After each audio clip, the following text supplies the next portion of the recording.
Up, Nancy. Thanks for the break, everybody. You're up. All right, buddy. Good morning, how are you guys? I'm Buddy Romerl, Public Works Assistant Director. Brumster, Public Works Director. So, in light of productivity and retaining a mechanic that we have, we'd like to reclassify one of our senior mechanics as a heavy equipment mechanic. This position is going to continue to save county dollars, as its main emphasis is only going to be on heavy equipment repair. As our fleet ages, we continue to have more breakdowns and more repairs than ever before, and with that and our experience in the shop, we've been outsourcing many of these repairs as we don't have the experience in the shop in order to do them. And let's see, since September, we've had these positions open. We've had very few applications, and with these applications, again, they're either right out of school or have very little to any heavy equipment. It's more so automotive experience. Talking with auditing and HR, we have the funding to do this without affecting our yearly budget, just off of not having those people fill these positions this year. This position will also be on call for the landfill gas system. He is currently assisting in these efforts. He's our only mechanic with any experience up there. Again, we're trying to cross-train as much as we can, but it's a slow process. By making, I guess, these reclassifications, we're hoping to retain that education in the shop and then continue to teach our other mechanics his experiences. So you're talking about reclassification. Is this a position that's already there? So he is classified as a senior mechanic, and so how our shop is structured right now is we have a mechanic, senior mechanic. And these two positions, the difference, I guess, with those positions and this one is his emphasis is going to be strictly heavy equipment. Right now, we kind of got him a little bit of everywhere, and we're trying to keep his main focus just on heavy equipment and that generator. So it's a new position, not a, I'm not following, I guess, here. It's a current position, what they're going to do, and part of Brian's recommendation for next year is instead of having a mechanic and a senior mechanic, they're going to have a mechanic like 1, 2, 3, and then this 3 is going to be heavy equipment. So we're going to take a current position who is a senior mechanic and make him a heavy equipment mechanic, and they'd like to do it now versus waiting for the new fiscal year. So this is a new position. If you're going to divide them 1, 2, 3, we don't have that right now. Right, right. So in that aspect, it's a new classification, It's the same but not line. a new position. Does that make sense? It's not a new employee. Right. Correct. We're not Right. adding a new employee. We're just going to But we're making a basically- new class of, Yes, okay. yeah. Does that make sense? It does. It's just how But we want it's- to word it, yes. But it's still, to me, we're giving a current employee a raise for doing a job that he was still doing before. But I think one of the reasons why they're looking into this a little bit heavily is because, like I said, with the wage we have, we can find new out of college people or lower knowledge mechanics, and what the threat is to the county is without having one of these a little bit upper level ones, we're losing the person that's kind of training these new guys and the knowledge of this heavier equipment, specialized stuff. And so what our worry is if we don't keep that in the county, we're gonna lose all that institutional knowledge. But it's still a mid-year raise or stipend, or however you want to put it. It's still a mid-year Adjustment. change that wasn't discussed at budget time. Yeah, just because of the situations we're falling into. With losing as many shop personnel as we have the last couple of years, we're we're bare bones on heavy equipment experience, and we can give you some examples of some bills at CAT, and his position's gonna save us thousands of dollars if we can keep him employed and do this. That's what you should have brought. Just coming and requesting is just a wish list to me.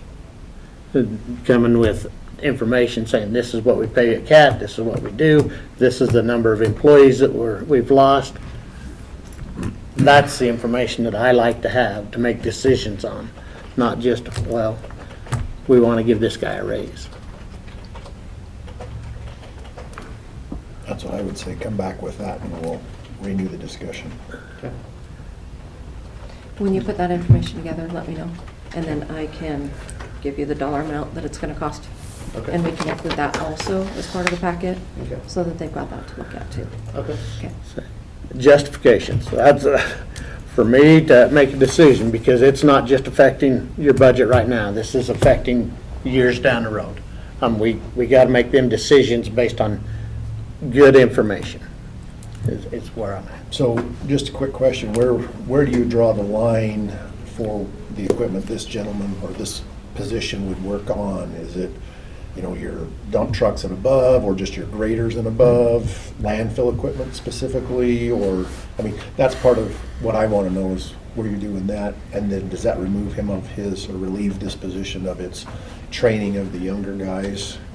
No, and that's one thing that I want to utilize him for, is that training, because he's our knowledge. It's the most knowledge we have in the shop with heavy equipment experience. So if we can continue to help him, or have him help us train these other employees, That's one of the situations we're running into, is you have these employees that are, and it's kind of, you can see the data of what we've lost in there, and they're all our higher, because we're having to hire people with limited experience, and so that puts more workload on these, and so we're putting more and more workload, telling these guys, now you need to help train all the new people that are almost making the same as you and don't have the experience in it, and so they can go somewhere else and only worry about what they need to do with their job. And so it's part of it's retainage of some of these people. They're seeing it across all the counties. It's not just us, but it is. Every profession, every single profession has the same problem. Well, and this goes back to our discussion during evaluation, is that succession planning for all these positions, so. That's exactly what we've done, or putting together for next year. We've made some big changes already in the shop that's pointing in that direction, but next year, if we can get what we're trying to go through, it's huge for succession for those guys, so.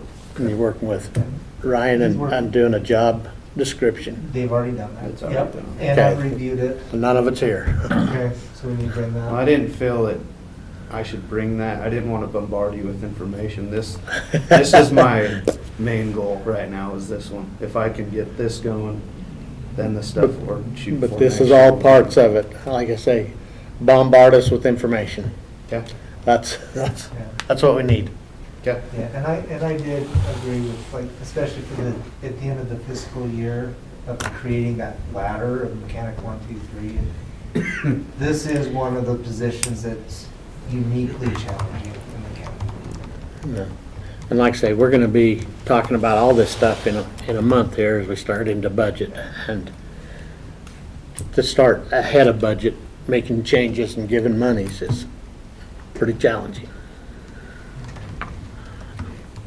He'll save us money, I can promise you that. Well, then prove it. Yeah, I can't. I'll show you one right now if you want. No.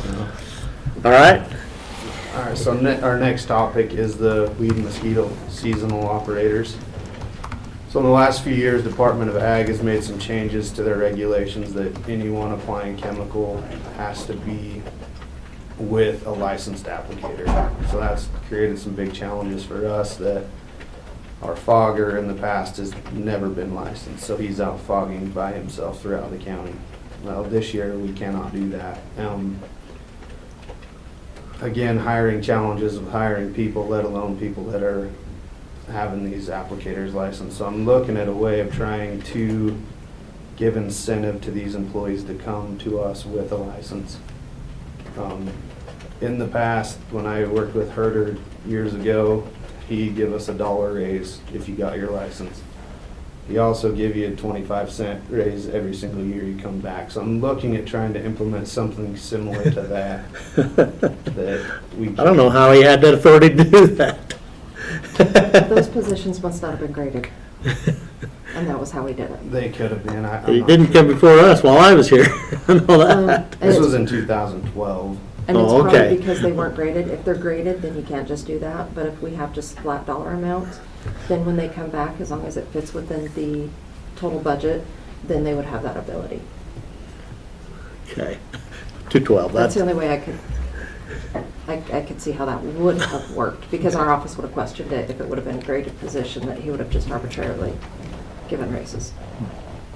So I guess what I was proposing was to give them like a couple step raise if they can come to us with this applicator's license. How much does it cost to get an applicator's license? So if we test through the Department of Ag, it's free. It doesn't cost the county anything. How long does it take to get the license? It depends on your knowledge.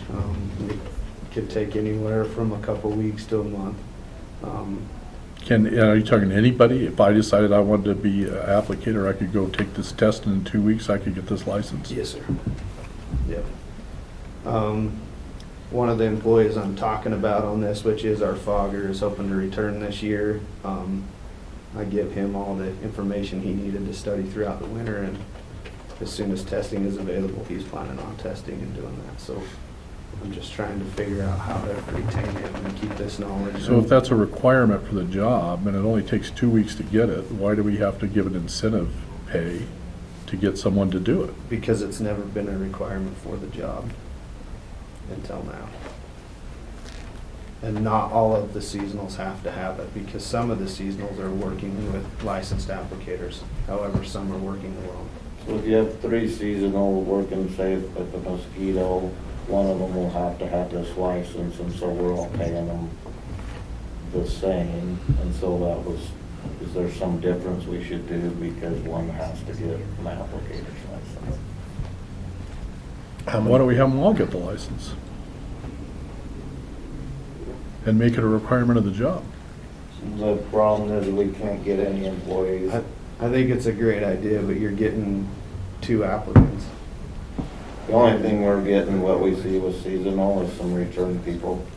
Like last year, we went pretty much the year without. We say we can have 4 seasonal and we budget for it, or 2 seasonal for the one, and we can't get them. We can't hire anybody. Nobody will come for that. Besides, when we luck out and somebody really likes it for a summer job, and we get to keep them, and so we get them back. But so like, I don't know, what, you got 2 wanting to return? I got 2 wanting to return, and sometimes you do get lucky. Like the one, I anticipate that he'll be coming back for a few years. He's a retired guy and he loves the work, and so I guess you're right on that instance. If I make it required for him, then And with that, and Doesn't even if get- that was the only one that did it, that would meet the requirement we have currently, right? yeah, if we moved him positions, he's a lead employee, not a Mosquito employee, but, and that's the other thing that I think we gotta take into consideration with fogging, is fogging is done at night.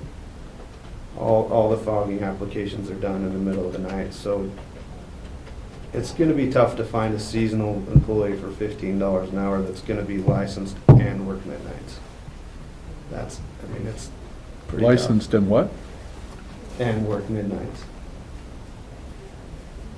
It's kind of like on the spray end of things, the trouble there is to find people that you can have drive a large truck, spray chemical, and not be a liability kind of to the county, because you could, I mean, you're spraying things that could kill trees and all that kind of stuff. And they grab some kid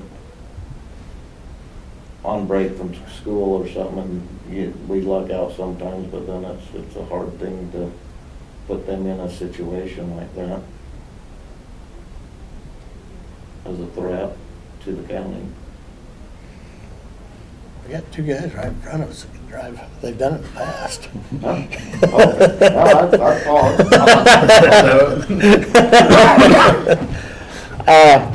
So this is another deal. What money are we talking about? Where are you getting it from? What's going on? With the data that we have here, I mean, it just says, I mean, we're not talking a huge amount of money. These employees are employed for 5 months, so if we give them a two-step incentive, it's gonna be around $400 per employee for the whole season.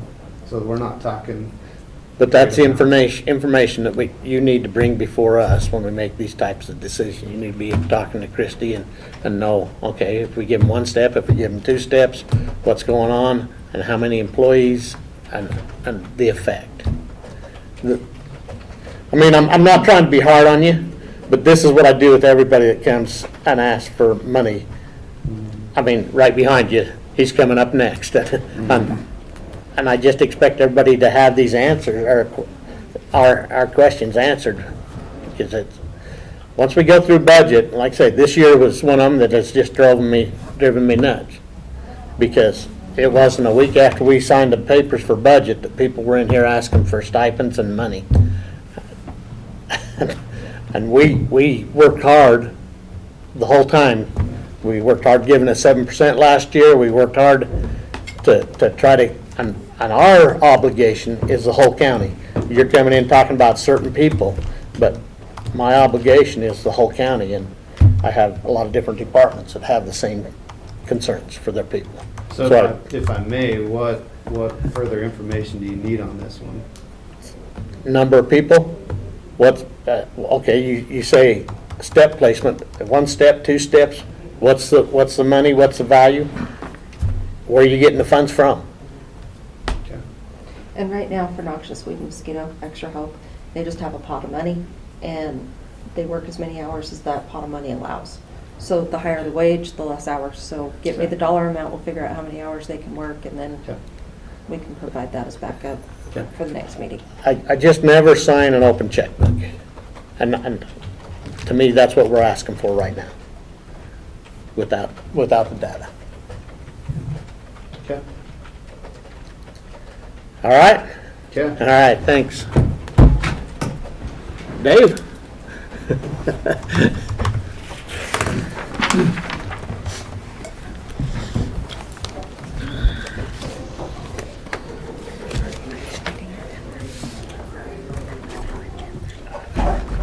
All right. We have 2 things, right? Yes, sir. One was a salary rate approval form that came back. Right, and Dave Martinez, Public Defender. I sort of covered both of those things when we had the conversation last time in executive session. So I was talking about both this person and the person that we brought over from Twin Falls. The Twin Falls person is only going a couple steps up in the misdemeanor realm until she takes over in felonies when there's a retirement. This one is the person that I was talking about is now going full-time into a position that requires more training and experience.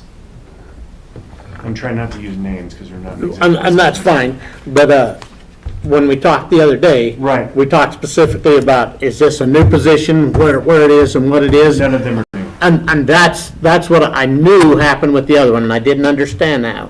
And I wanted to clarify that with this one. That's Is correct. that This one is not new. It's not a new position, it's a position that we're just, I haven't added anything. okay. I can't add a position. And that was the only clarification that I really needed on this, because I knew that on the other one. I didn't. Yes, sir, and they were both submitted at the same time, so I apologize for not having kept that in mind and addressed both of them at the same time, because I knew there were 2 out there. I talked about both of them, but I don't think I gave you enough information. Okay. And then if we can clarify the effective date on that one. If it gets signed today, we could make that still effective on Monday, just simply because we haven't started that payroll. Okay. If you would prefer, we can make it effective on next Monday. It's not a new employee, so it doesn't require orientation. Okay. I just need clarification of the effective date. Comments, questions, commissioners? No, I'm okay with that. If it's cleared up, then. Okay. And I'm okay if we do the effective date Monday if it doesn't cause you any stress. No, we won't start that payroll until next week. Okay. I think we wrote Monday on there. Well, it still says 4/5. Somebody had lined through it and put 4/10. This Anytime says there's a- proposed start date 4/03/23. Oh, sorry. But it does. Anytime somebody lines through something and makes a change, we need that person to initial it. But it doesn't have an official start date, Right, and normally we don't And do we that could- unless it's going to be different than and we could the- put yeah. that there. So if you want it effective on the 10th, we can do that. If you're good with the 3rd, we can do that. Make your motion. Doesn't matter to you. I think it'd be more of a hassle to backdate it than it would be to Okay. just start it on Monday. Mr. Chair, I make a motion that we approve the salary rate approval form with an effective start date of April 10th. We have a motion. All in favor, say aye. Aye.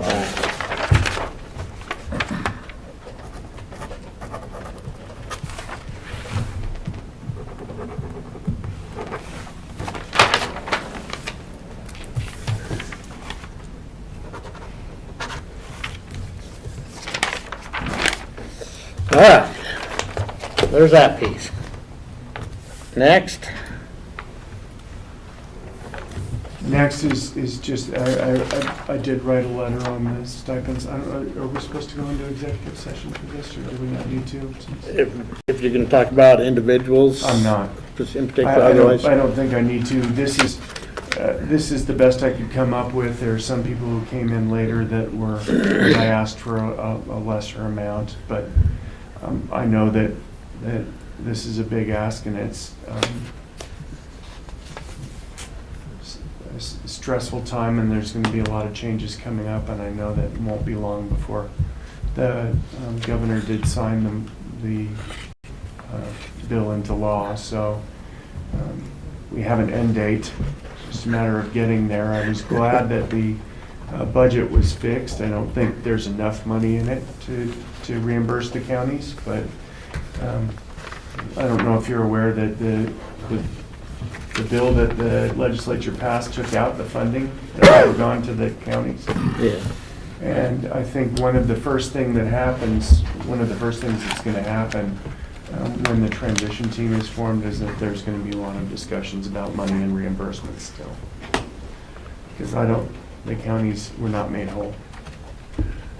But this addresses the kind of equity issue that I was concerned about and that I brought up earlier. The numbers are what the numbers are. I tried to keep it equitable between the two offices, and that's all I can say. I've never been comfortable. I went into public defense because I don't like talking about money, and then I became the boss, and that seems like that's all I do. But I feel like this request is necessary to maintain the morale in my office and keep things equitable between the two offices, bearing in mind that they do different jobs and that the prosecutors face different stresses than we do. I've never tried to suggest that my job is more important. Our jobs are just different, and they are very, very important. And I've always respected the prosecutors for protecting the Constitution in our society, and I protect the Constitution and our society one person at a time. That's the only difference. Well, Can I look at that real quick? I'll tell you what, I'm because the bill has passed, and I know that you're moving, it's a lot easier to make a decision in this direction, saying it's not gonna be Not our problem. our headache later. I hate to say it like that, but Most of that money now is coming out of one of my lines. It's just not been filled. What do you mean by that? I'm trying to do the same thing the prosecutor's office did. They have a position that wasn't filled, and they used those funds to fund most of the stipend. Is there any increasing cost to the county based on the budget? These will be one-time payments for this year. We'll have to, they will expire no differently than the prosecutors do. So we're gonna have to use money within this year's budget, and then next year we'll see what Have a different happens. discussion. Yeah, But are you saying the money is already in the budget? well, Dave's got 60,000 67,000. in his budget, 67, 60. Okay, But in order to fully fund the rest of this, he would need additional funds no differently than 40,000. what we did for the prosecutors. and What do it's- you mean? We'll have to We'd find- have to find a source for $40,000. Right. And we don't have a source. We could do the same thing we did with the prosecutors. We could take it from that same place, which was county operations. And is the money in county operations Yes. available? Yes.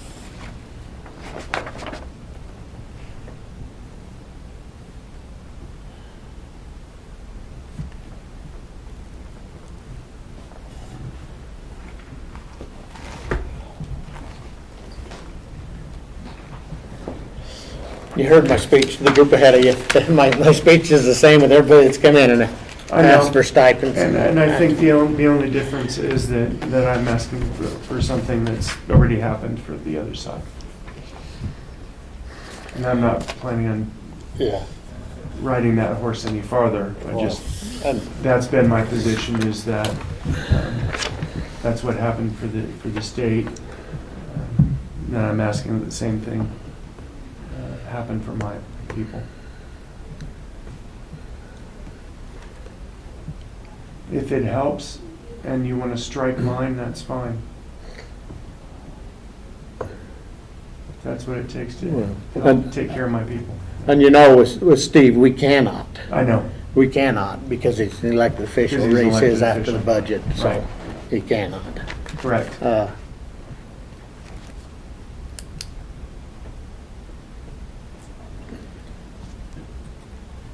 So the 60,000, he's got that in his budget. Yes. And so basically, he's just not gonna use it in one area, he's gonna use it in another area for Right. the 60 grand. We're going to reallocate it to. So that doesn't seem problematic to me.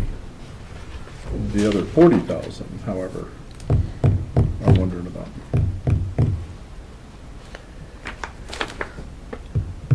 You can make a motion.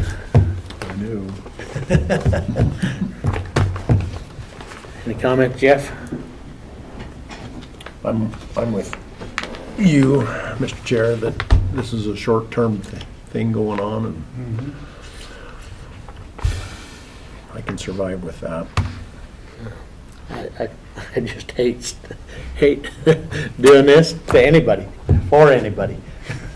It just, one of them deals that I understand, and I knew, I take so serious. I know you do, and I had brought it up in the past, and then Steve and I had a conversation about it, and then it kind of stopped. And then Steve went forward, and it happened for him. I can't very well not support my people the same way. And you and Steve make the same wages now, Correct. and so I would take yours off this. Fine. Just simply, if we're gonna do, if you wanna compare as apples to apples, I don't believe it is apples to apples all across, but That's fine. that would be, if that's our justification, That's fine. then I would say it that way, but How much money are you talking about? 6,500. So there's Dave right there at the top. So it drops you down to 33.5. Mm-hmm. I mean, if we're actually gonna say apples to apples, we didn't give Steve an increase, but if you wanna go with the 60,000, The other 40,000, 33 now. well, the other 33,000, that, where does that money come from? I mean, do we have money do we have another 35,000 just sitting around that we can It was- utilize in this manner? or- So when we budgeted, when we put in the budget for the juvenile facility over here, we didn't know exactly how much of a credit from the prior year we were gonna have, so we essentially over budgeted in that line item. How much? There's two items that We've already taken some money out of that line. Sorry, I got a webinar I'm supposed to be on right now. We only had to pay $775,000. It was budgeted at $900. We've already reallocated $48,000 of it. So we have 100 some odd thousand. Well, we've already reallocated $48,000, so we're under 100. Just under 100. Yeah. So we could use 39.5 of that. So there is funds there to do Yes. this. Yes. I will need to add a little bit for benefits, but But the funds would still be within that range? yes, yes. Because we should have benefits for that Well, unused line too, taxes. right? Yes, and so I don't need to worry about that for what's going to come out of your budget because the benefits are already Just the- following. Just the 30. So it's just this that we're going to move because it's from B to A. And then we'll pay it out of a budget like we did for the prosecutor, so that we're not moving the money to a different fund. We're keeping it in that fund, just paying it out of there. And the other item is PIL, that we received extra funds that we didn't know he was gonna get too. So, I mean, Right. they're, We've never paid, no, I'm just saying that. We have that extra this money has sitting in happened there, also yes. this year. Yes. Of funds, as we have projects or Yeah. different things come up, that we didn't know we was gonna get this extra money when we made the budget originally. So, and we do our best intent when we sent the budget. We just sometimes, like you said, things come up and we have a little extra here, or sometimes we're short, which is where these overages help us out sometimes. He's currently at the same rate as... He's currently at the same rate as the prosecutor, So if we and the take this out, prosecutor did not get he's an not increase. falling below the prosecutor. No, he would stay the same as the prosecutor.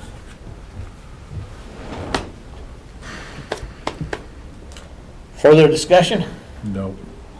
A motion? Mr. Chair, I'd make a motion that we accept the request as presented pending the change with the director. Is the director the right word? I forget. That's we know. Okay. All right, we have a motion. All in favor, say aye. Aye. Aye. Okay, Thank you. thank you. Shanda.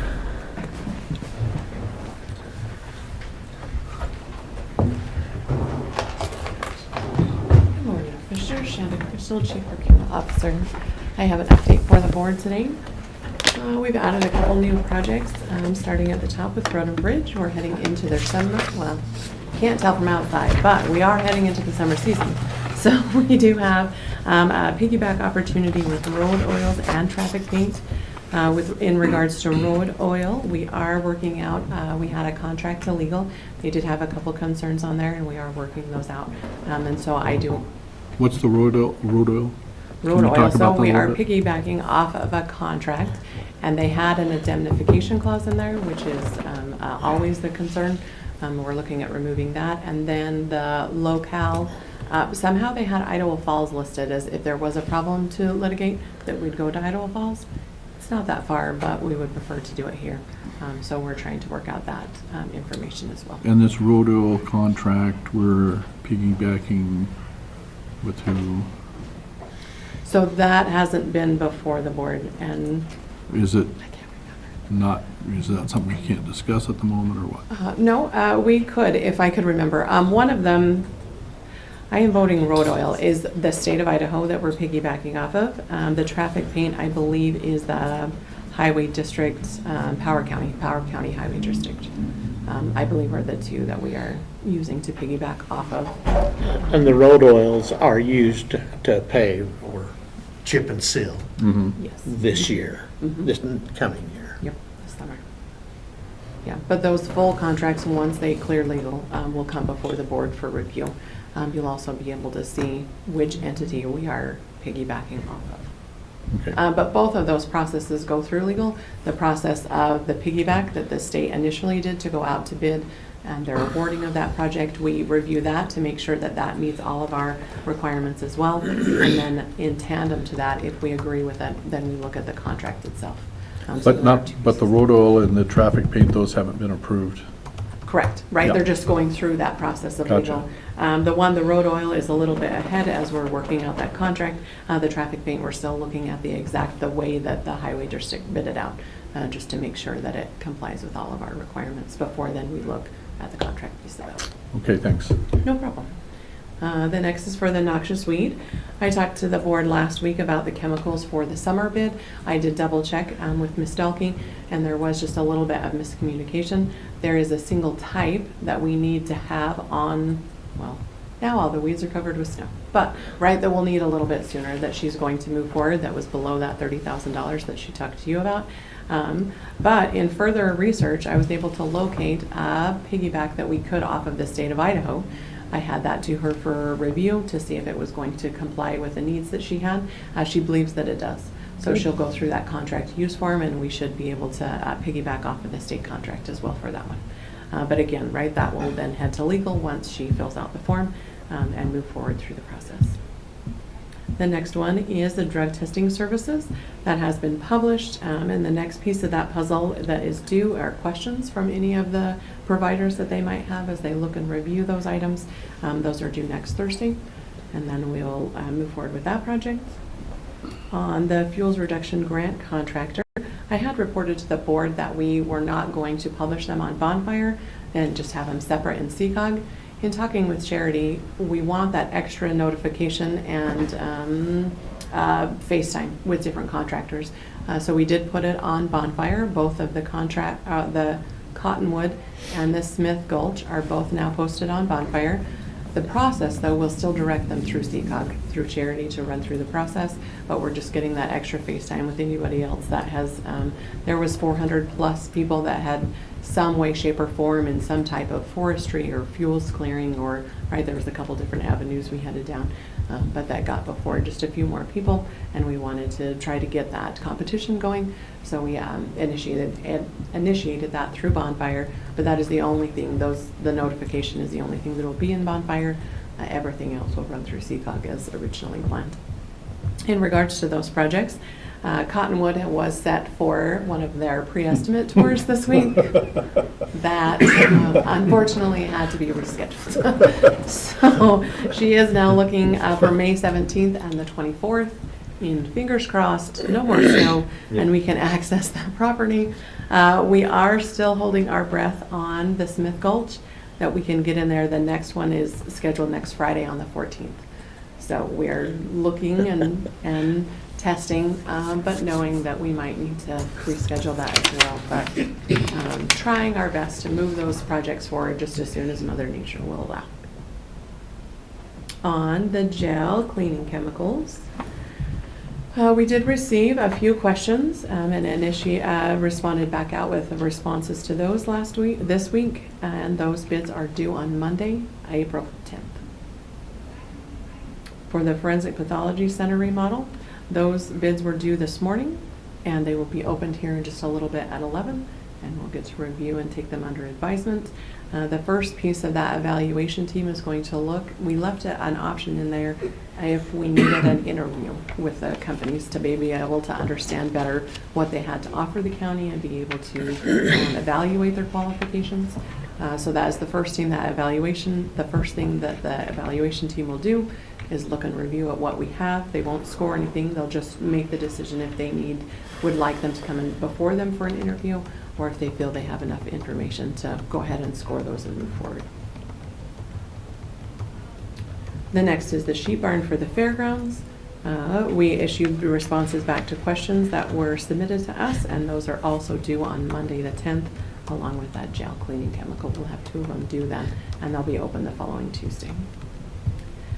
Mother Nature, as referred to, has pushed back again the detention center roof, the wellness gravity sewer system, the landfill expansion liner, and the HVAC upgrade at the jail. We are, again, all of our contractors are ready and willing to go. We are just waiting with bated breath to let the snow clear and get us into those projects and have them buttoned up and be done. I did briefly talk with Mr. Crowther as he left today, just again worried about at what point we'll be concerned with the concerts that are upcoming, and he feels that right with the current temperatures coming, that they feel they'll get in next week, get it in, get it done. It might not look as pretty as we were hoping for, but that the project would still be complete is everyone's feeling at this time. Are there any questions or concerns? I don't. It's good, thank you. Good. All right, Wonderful. thank you. Braden? All right, I just have the, Braden Clayson, Chief of Staff, I just have the modification grants agreement that the Forest Service has been trying to get us to sign for a couple of months. The numbers are updated, they show the amount that we've paid traditionally. They're in that first column there. We're just looking for signature on this so we can get it back to them and they can get it accounted for before their budget hits. Okay. And this is the contract that Overly talked about last week? Yeah, the snowplow agreement. Yeah. Yep. And it does reflect that 5,000, so our number looks better. Okay. Mr. Chair, make a motion we approve the snow plow contract as presented. We have a motion, all in favor say aye. Aye. Aye. Thank you.